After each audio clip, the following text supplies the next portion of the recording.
We're going to have 3 sets of brief remarks here as you have dessert and coffee. And let me introduce Sean Fieler, the chairman of APP, who will speak for about an hour on monetary policy, who will in turn introduce Robbie George, who has about a 45-page manuscript on some complications in modern constitutional law, who will in turn introduce Ted Cruz, who's going to give us a day-by-day account of his year-and-a-half-long Senate campaign, which we're all thrilled turned out so successfully. And Ted and I were talking earlier today about now he's inevitable. Now he's a U.S. Senator. It didn't seem that way a year ago. And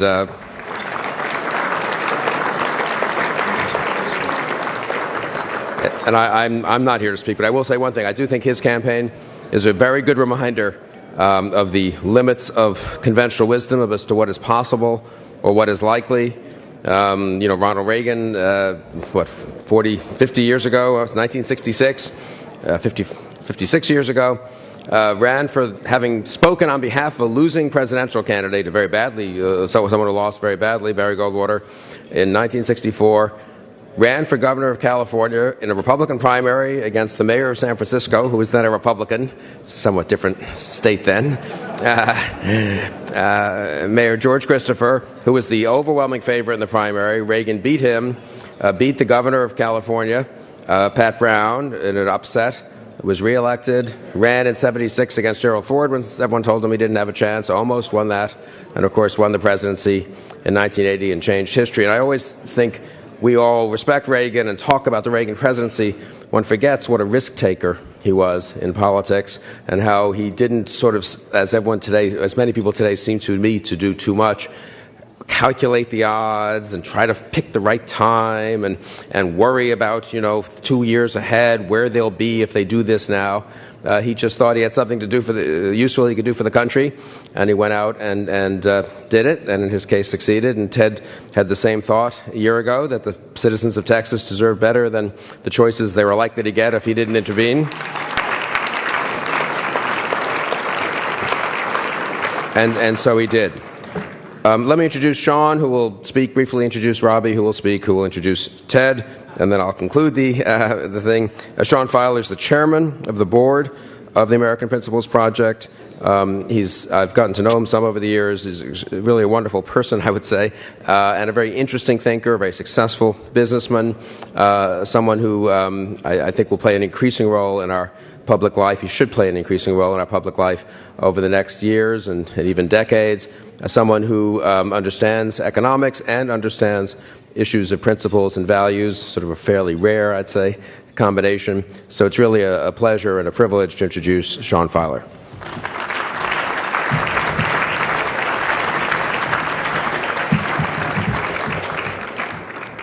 Let me begin by thanking our sponsors here tonight, especially the Susan B. Anthony List, the Hispanic Leadership Network, Ellen Burrows and Paul Mantle, the Lehrman Institute, and Let Freedom Ring.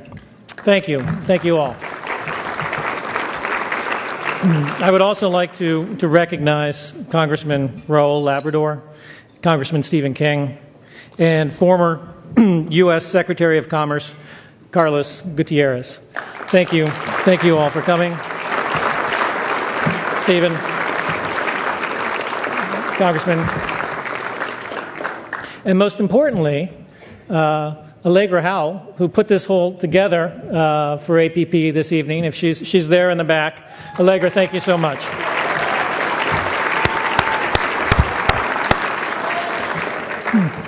The existence of the American Principles Project is a testament to the faith Robbie George, Luis Tellez, and Frank Cannon have in the American people. For the success of our project rests on the belief that given the right opportunity, the American people will renew our country's fidelity to her founding principles. This renewal, however, will not come by mimicking the tactics of the left, creating ever more resonant mantras, an ever better organized party, and hiring a raft of behavioral scientists to manipulate and pander to the electorate will not breathe new life into the American experiment. Such efforts will not even deliver us an electoral victory. For an appeal to the baser side of humanity, while a perfect fit with the rhetoric of the left, rings hollow for people of principle. Our base desires harmonize perfectly with the rhetoric of class warfare. And the enthusiastic embrace of sexual impulse is pitched just right for a thinned-down notion of choice and authenticity. But our baser desires do not sync up so well with a call to a higher purpose. So when we pander, we equivocate. Instead of railing against the welfare state that's squeezing the life out of our country, we promise only to run it more efficiently. Or worse still, when it comes to what are euphemistically referred to as the social issues, we promise not to talk about life and marriage, the literal future and irreplaceable foundation of our society. Needless to say, this obviously dissonant and essentially pragmatic message has failed to resonate with our fellow countrymen. And so long as we lack a resonant vision of America's larger purpose, we will also lack an electoral majority. To win, we need but make one change, to emphasize rather than run away from our principles. Mind you, not conservative principles, not Republican principles, but American principles, majoritarian principles, principles on which this nation was founded. And here, let me be specific. Across all of the work of the American Principles Project, from education that respects parents' role in the instruction of their children, to immigration policy that treats Latino immigrants the way we would want to be treated, to honest money that empowers the American people rather than the American government. There is but one principle that underlies all these efforts, and that is the unalienable dignity of the human person created in the image and likeness of God. And I assure you,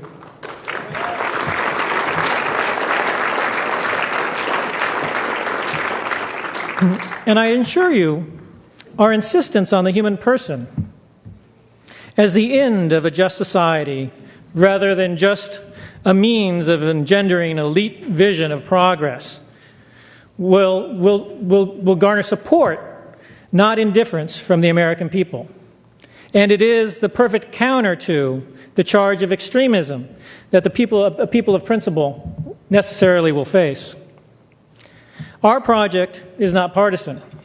If only there were a little room in the Democratic Party for the unborn, we would willingly engage with them. But the abortion chants at the Democratic National Convention speak to the chasm that separates our respective visions. Regrettably, the left's spontaneous chant against life is not an aberration. It is part of a larger tension with human dignity that underlies their whole project, a tension perfectly captured in their perennial mantra, forward. Unsaid, of course, is that this means forward through the unborn, but also forward through our families, and most assuredly forward through our churches and synagogues. The Republican Party, by contrast, which first came to power with an appeal to the better angels of our nature and the equal dignity of all people, is perfectly positioned to lead the American renewal. Republicans need only trade their hesitancy for conviction and confidently express our principles in a way that elevates the American political debate. To encourage this confident articulation of principle, APP has worked to create the political circumstances in which principle can win. Now, those of you who are familiar with the details of Frank Cannon's work know that Frank has a special genius for creating these circumstances. And while we have much work to do, allow me to mention just a few of our successes. In Indiana, our own Emmett McGroarty laid the groundwork for a grassroots campaign against the superintendent of public instruction who had championed the federalization of that state's K-12 curriculum.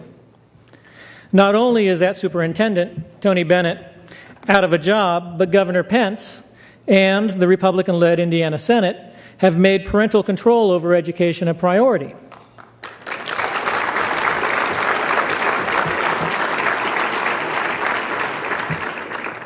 On Sound Money, Rich Danker, Ralph Benko, and Jeff Bell have tirelessly championed money that empowers the middle class rather than the financial class and the federal government.